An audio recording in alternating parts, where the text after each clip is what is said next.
I'm Autumn Lockett. And this is Mitch Randall. And you're listening to Good Faith Weekly. Welcome to Good Faith Weekly. And on this episode, Autumn and I are going to catch up, talk a little bit about the rumble that might happen tonight in the presidential election, as well talk about a very serious issue going on in Nigeria. And then later on in the podcast, we're going to be interviewing senior pastor at Second Baptist Church in Little Rock, Arkansas, Dr. Preston Clegg. So stay tuned. It's going to be a good show. Autumn, how are you this week?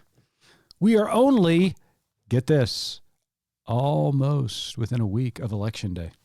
Oh my gosh, I know. You know, my husband's birthday is November 2nd, and he wants nothing else for his birthday than a new president, and I'm just doing my darndest.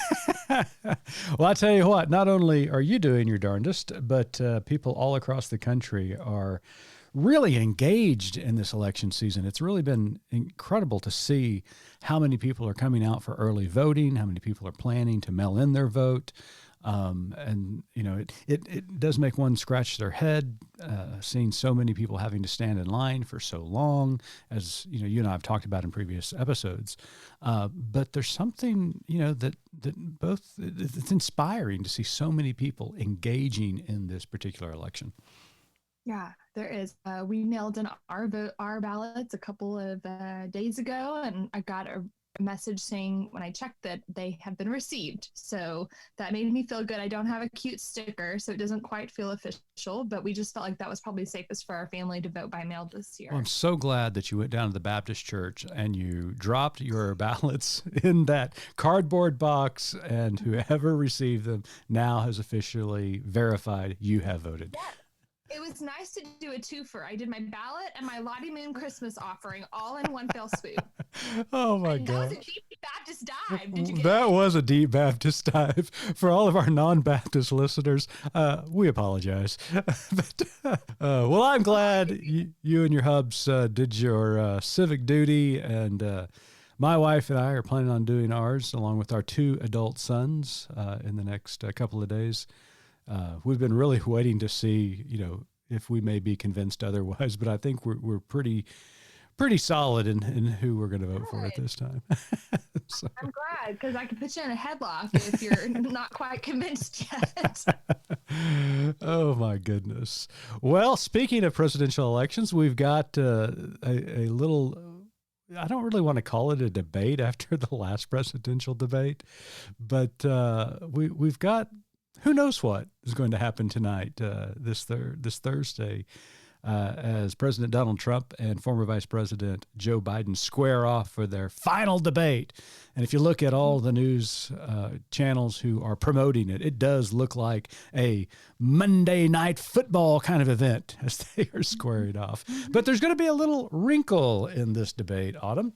And that is the moderator will have the power to shut off a microphone once the candidate time has elapsed. So what do you think is going to happen? You know, as someone who has spent her new career with Good Faith Media trying to get a word, it's a great idea. I'm sorry, I just cut off your mic. You didn't know it, but I just cut off your mic. Ask about you too. As I was saying, I've been spending my life at Good Faith Media trying to get a word in edgewise around preachers. Hey, I resemble that remark.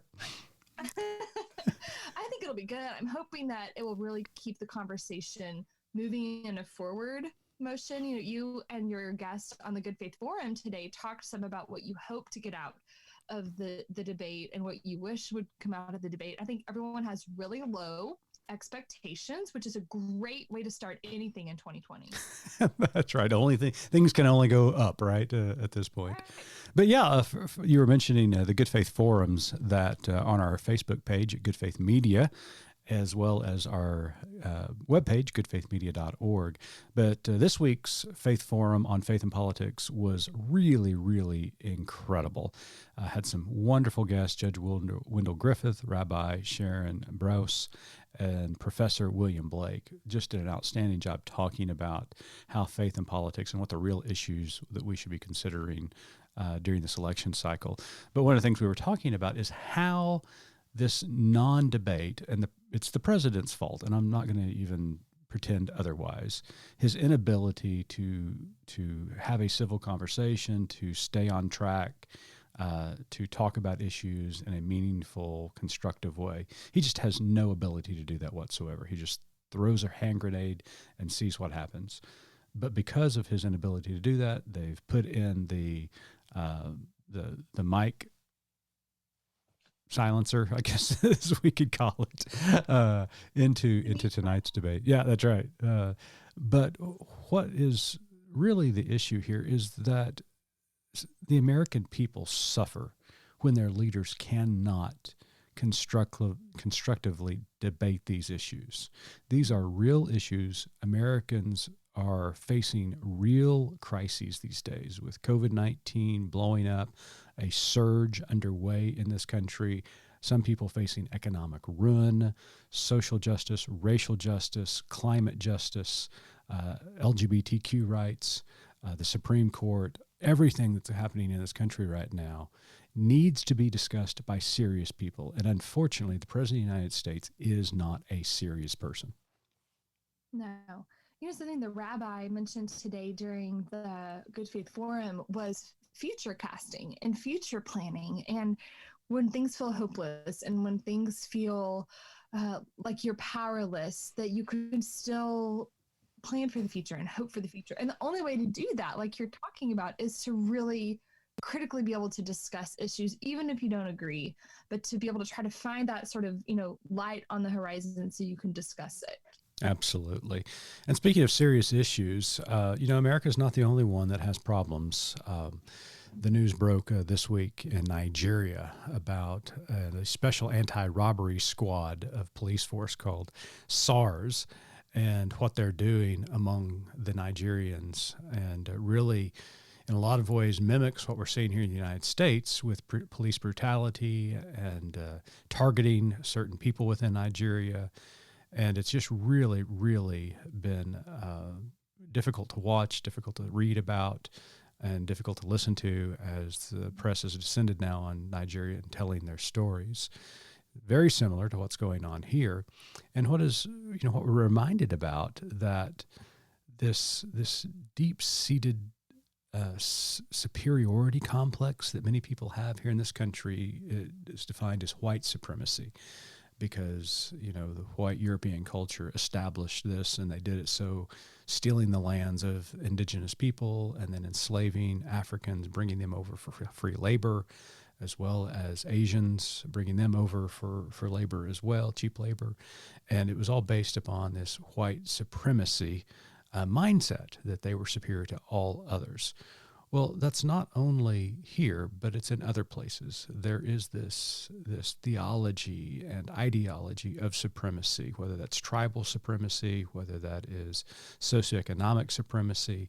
It is though somehow, some way, I am better than other people, or my people are better than your people. And it's just really disheartening. It certainly is anti-gospel. Jesus never spoke about this in that way. When he did speak about it, it was one of inclusion and equality and love and grace. And that is the way of Jesus, and it should be the way of people of good faith as well. So what have you been hearing about Nigeria? Yeah, I was listening some this morning on NPR, and in fact, my kiddos were next door in the other room, watching Power Rangers, and my 4-year-old came in and he said, "Mom, are you listening to Power Rangers?" Because there was just this violence happening, and it didn't, like you said, it doesn't sound so different from what was happening, all summer as George Floyd and Ahmaud Arbery and Breonna Taylor. I really just feel like Nigeria sort of held up a mirror to us and was like, you can't really see what's going on. Some folks here can't see what's going on here, but you can cast judgment on what's happening in Nigeria. And so I just hope it's a wake-up call, really, for change and continued change. Yeah, and I do too. I really, really hope it's more than just a wake-up call. I hope it is a call to action, and that people see the seriousness of the United States.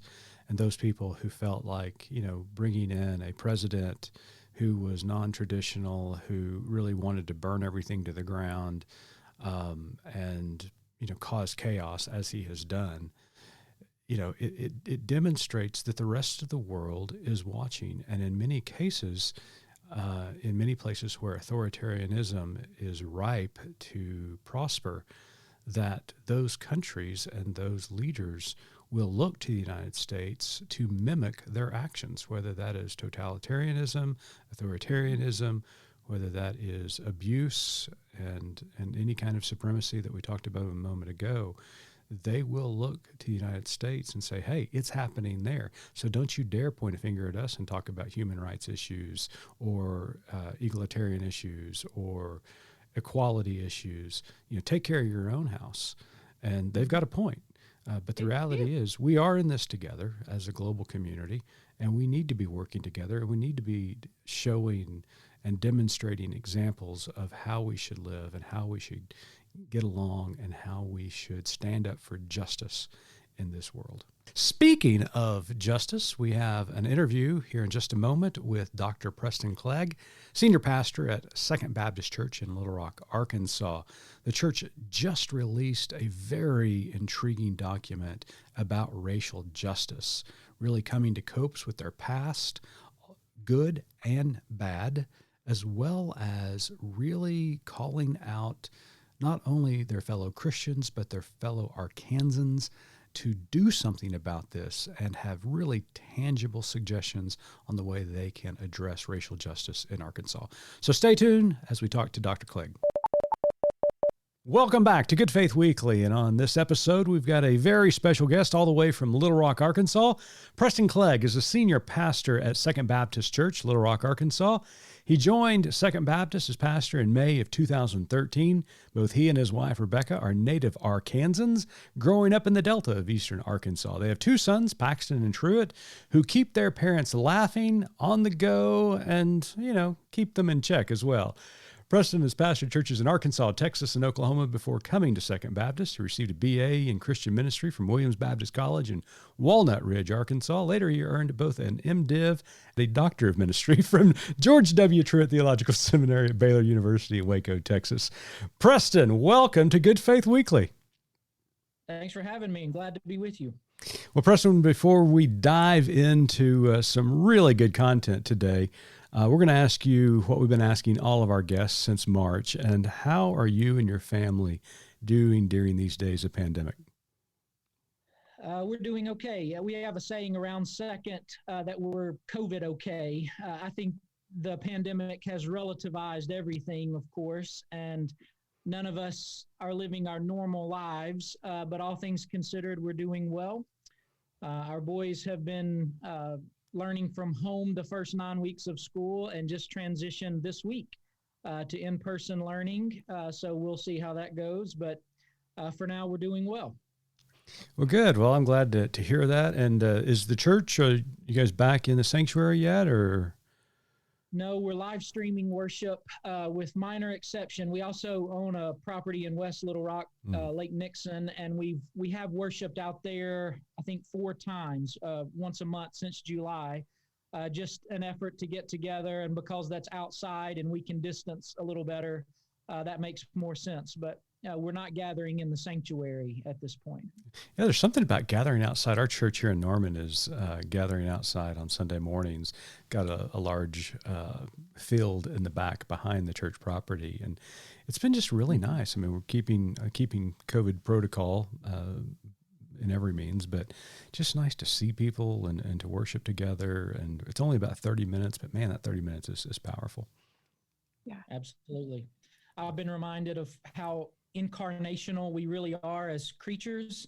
Bodies matter. What we do with our bodies, our proximity matters, and sacred space matters too. And these are hard lessons in a pandemic because all of that is adapted, but we're learning as we go, for sure. Absolutely. Well, speaking of your church, Second Baptist Little Rock released a document called Convictions and Beliefs on Systemic Racism. Why did you and the church feel the need to release your document at this time? This statement really grows out of the heart and the core of who we are as a church, and it's propelled by our history as a congregation. Second has a long history of racial justice work in a city that's often known internationally for racial injustice. And so we have tried throughout the history of our congregation to bear alternative witness to how the gospel of Jesus compels us to relate with people of other races, but also to seek systems and societies that are just for all races. So this document springs from our DNA as a congregation. We were very active in the desegregation of Little Rock Central in the 50s. And just to live with our eyes open this summer was to see some of the same sorts of injustices that created those days in the 50s. And so we as leaders at Second felt like the time was right for us to speak into this moment. Many of our ministries and missions are also related to racial justice, but we also feel like there is a time to speak, and that this moment in our day needed a word from the church, that as our society is gathering around the table to talk about what racial justice looks like, the church should not forsake that seat, our seat at the table. We have something distinct and powerful and beautiful to say in these days. So this statement grows out of who we have been as a church, but also who we feel compelled to be today and in the days and weeks and months to come. You know, in full disclosure, you mentioned the history of Second Baptist and their work with racial justice in the city of Little Rock for decades upon decades. Before the pandemic began, we were actually, when I say we, Good Faith Media was actually in discussion with Second Baptist Little Rock, scheduling times to come over to Little Rock, because as soon as this pandemic breaks and we're able to travel again, we're going to be in Little Rock to record a new narrative podcast talking about the significance of Second Baptist Church Little Rock and the social justice advocacy that you've done in that city for so many decades. So we're looking forward to that. You know, in the document, it mentions, Preston, that the church learned from your Black neighbors and that you're standing in solidarity with them. How exactly did you go about learning from those neighbors, and what does it mean to stand in solidarity with them? Yeah, great question. For me personally, this began with a sabbatical that I had 2 years ago. Second gave me leave for 13 weeks, and I received a grant from the Lilly Foundation and centered my sabbatical study on racial justice, systemic racism, and the social gospel. And so I began studying how race impacts the systems of our day. Racism impacts the systems of our day, not just interpersonal relationships, but systems. And that sent me on a profoundly personal journey. It transformed my soul. It also has changed the scope of my ministry within the walls of Second and without. Out of that sabbatical, we planned a few series at Second. Last fall, we did a Wednesday night series called Race in the Rock. And for the fall semester of our Wednesday nights, we alternated locations between our sanctuary and the auditorium at Arkansas Baptist College, an HBCU here in town. And we had speakers from the community talk to us about systemic racism in various fields as it is manifest in our city. Jamar Tisby, the author of The Color of Compromise, was one of our key speakers. So we talked about how the church had been complicit in systemic racism historically. We also had community leaders, all of whom were African American, speak to us about racism in the education system, racism in the justice system, racism in city government. And then towards the end of that series, we dreamed a little bit together. All of those sessions were open to the public, and we had racially diverse audiences. And so we as a church had a posture of learning, humility, listening in those days. We've also tried to be more intentional about reading Black authors, Black theologians, Black scholars, and opening ourselves up to the wisdom of the Black church that is alien to many white churches today. And so in all of those ways, partly personal and many of which are congregational, we've tried to listen to Black voices. And to the question about solidarity, James Cone in The Cross and the Lynching Tree, he often he says that white folks often suffer from a lack of empathic effort. And what he means by that is it's not so much a brain issue, it's not a rational issue, it's just that we fail to cross the chasm to feel what the Black experience in this country is. And so we as a church have tried to bridge that chasm and to practice some empathic effort towards what it means to be Black in Little Rock and beyond. You know, you talk about, and you mentioned the term and use the term systemic racism, and a lot of people today are talking about systemic racism. But there are people within the local church and people who are good people are continue to deny. Who want to know better. People who want who to ought to know better continue to deny the presence of systemic racism, because you know in the documents you talk about it's not just interpersonal, that Right. our systems are covered and have been established and continue to benefit from white supremacy, as the document said, but you call it systemic racism. Just really quickly for our audience, how did you and the church come to grips that not only is systemic racism a real problem in the United States, but there's things that we can actually do to combat it? Yes. I think this is one of the core challenges of a lot of white churches in our day, because we are all saying the same word, racism, but we often mean drastically different things when we say that word. And there's a way of defining racism that, in essence, no one would be a racist today, right? When we hear the word racist, many people think of the KKK, and I'm not that, Right. and I don't see that, and therefore racism doesn't exist. It's easy logic, but it's faulty logic. The original premise is wrong. And because we define it wrongly, we diagnose it wrongly, we also treat it wrongly. Racism is not just interpersonal. It's not just the cognizant attitudes of people. It is also baked into the system. It is intrinsic to who we have been as a people in this country. I think that's hard to admit because it challenges a lot of nationalistic myths. Some people have to cling a little less tightly to their national idol, and that's a challenge for people.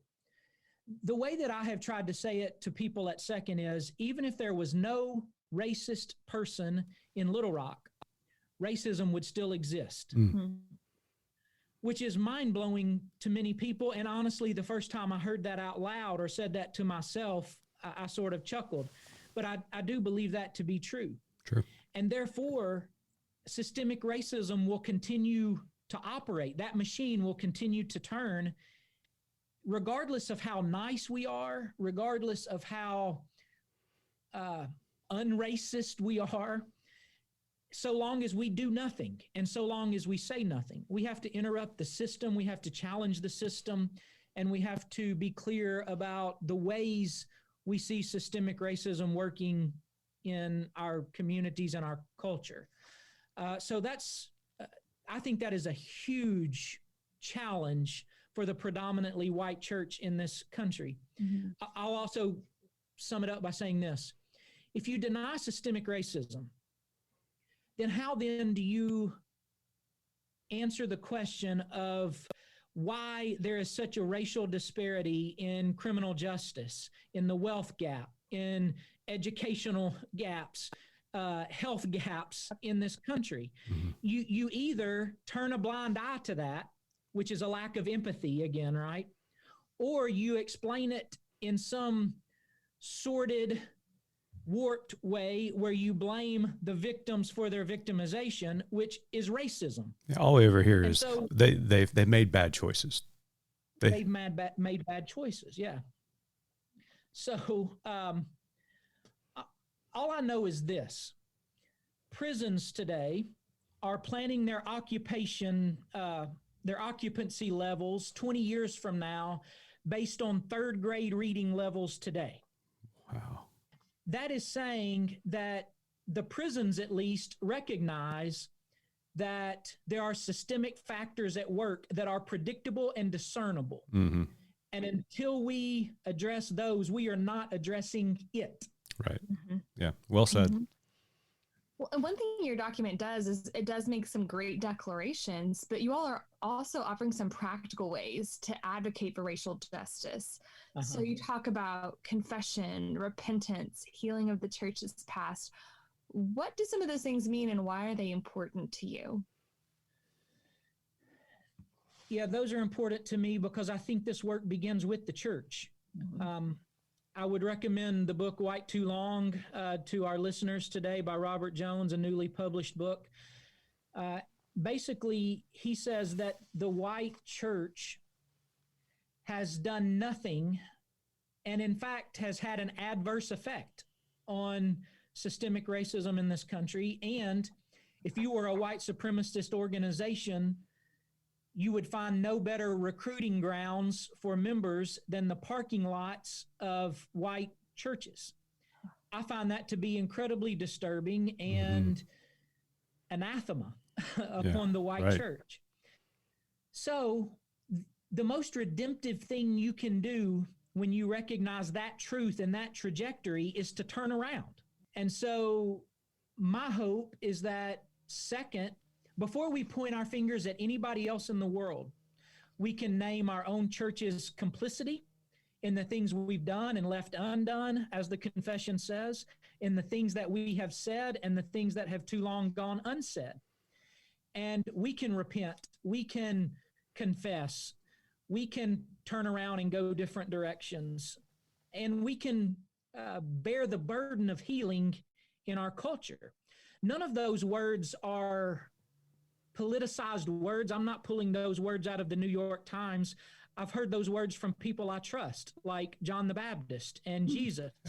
And so this work springs from the heart of what we believe the gospel to be. So that's why those words are repetitive and sort of saturate this document, is we wanted this to grow out of the core of what we believe the gospel and the way of Jesus to be. And what I really like about the document, Preston, is that you do set the tone in developing this theological foundation or this theological orthodoxy that you're going to be now acting out of. And you use a lot of religious, faith-based language like repentance, restoration, healing, things that speak church language, which needs to be said.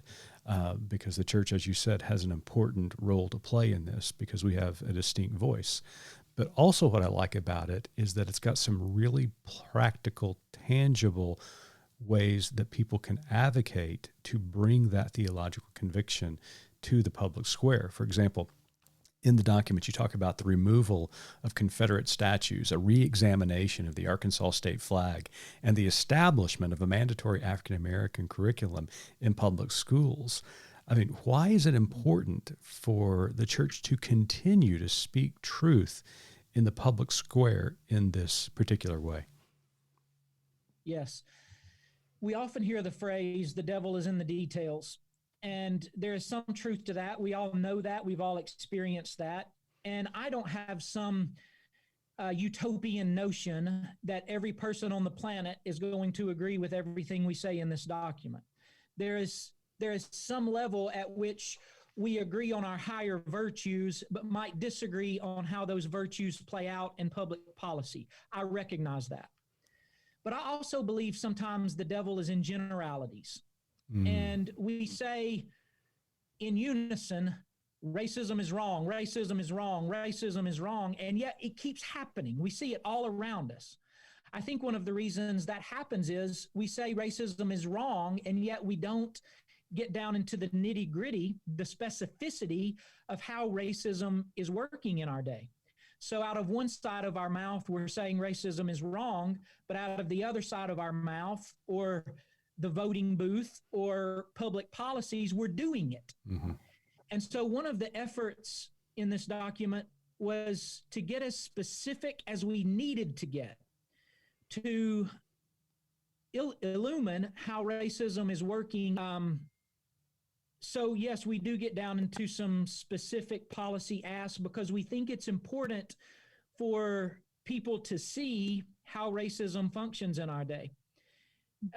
In the week after George Floyd's murder went public, I had several ministers contact me and say, Preston, what do we do? Like, what can we do? And so part of this for me was a personal compunction to show people specifically how racism works and how we might become anti-racist in some very specific ways in our advocacy as a church and as individuals. So, Preston, you mentioned George Floyd. The document also calls for justice and policing reform. Mm-hmm. And you all are just doing an excellent job demonstrating the support of goodwill law enforcement. But you also suggest tangible reforms. So what would you say are the most important among those right now? This is one of the sections where I think it's more of the big picture of policing than any one of the specifics, though I don't mean to undermine the specifics, especially after what I just said.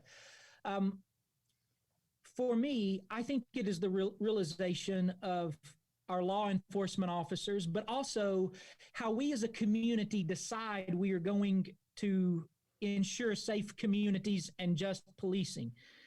I think we have to realize that with great privilege comes great responsibility. So all that we're after is for a policing that lives up to its name and its creed, that we serve and protect all people. I will be the first to say this as well. We've all seen unjust policing the last few weeks and months, and that must change, period. However, it's easy to point our fingers at policemen at that place and not recognize, again, all of our complicity in the way that we do policing. The way policing happens in any given community is not just on the police. We have the kind of policing we tolerate. We have the kind of policing we encourage. We have the kind of policing we allow. And so I think it is the right, but also the responsibility of all citizens in every community to have a say and a responsibility for their neighbors and the way that we ensure community safety in any given community. Safety is essential for there to be peace, right? Mm-hmm.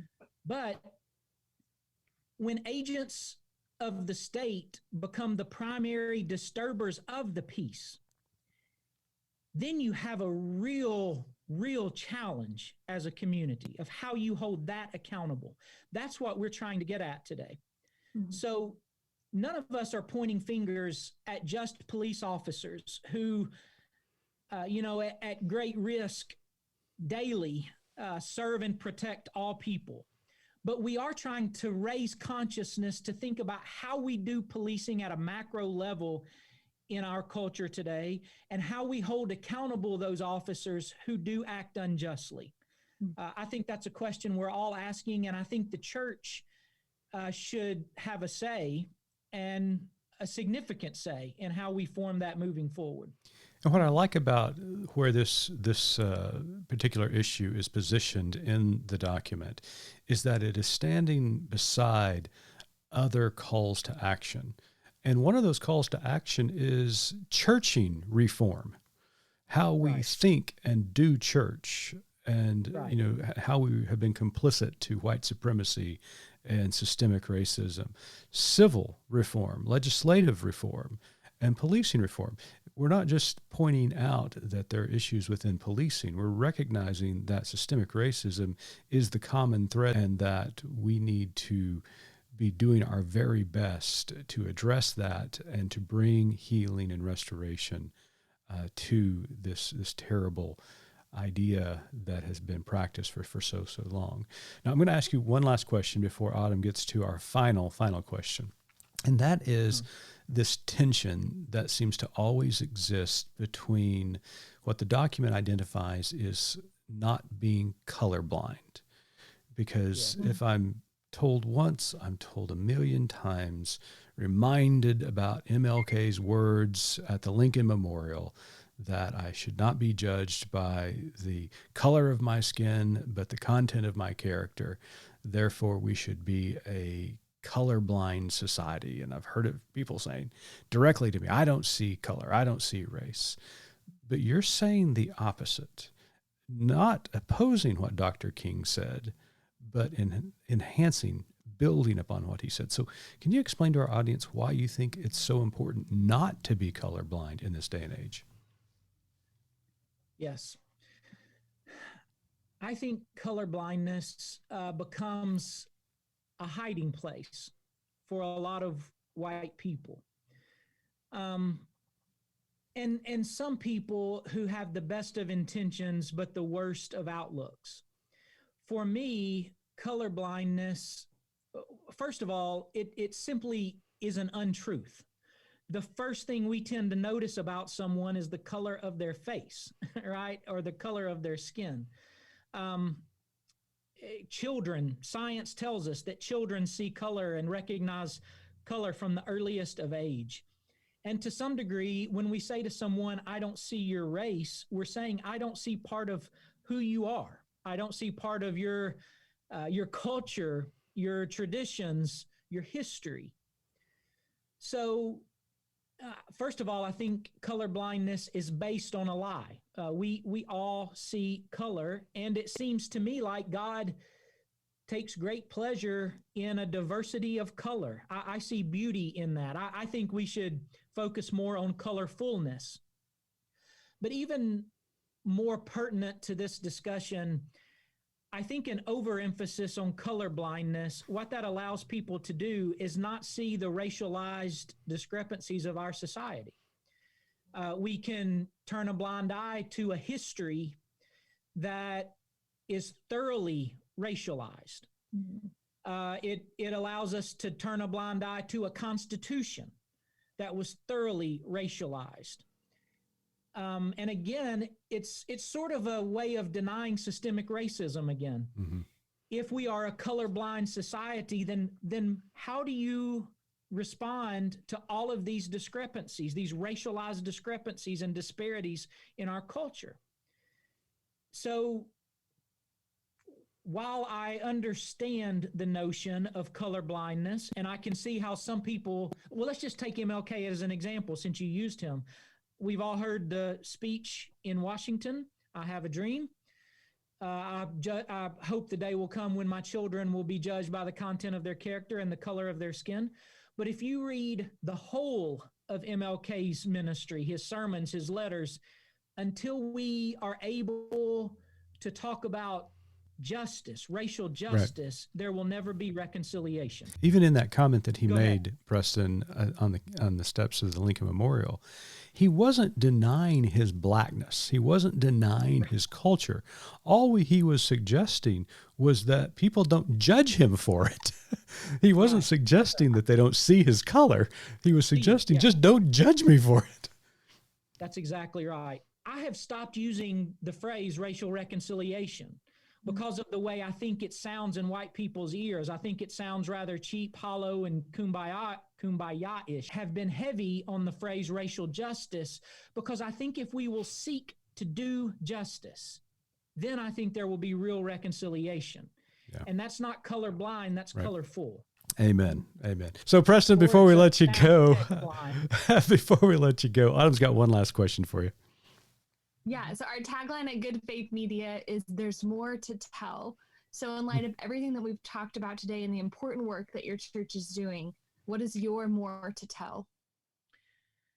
I think the church has more to say about how the way of Jesus that talks about Good Samaritans, that talks about peace, that talks about justice. There's more that the church has to say about racial justice than we have been saying. And I think the church and even the predominantly white churches of this country can lead the way, have these discussions, engage the work, and live to tell about it, and might even have the integrity of their witness intact after they do so. Wise words, my friend. Well, for those who are interested in reading more about Second Baptists and their advocacy and their stance on racial justice, you can go to the number 2 BCLR.com. And you can read Preston's blog there and learn more about the church and the good work that they're doing in Little Rock, Arkansas.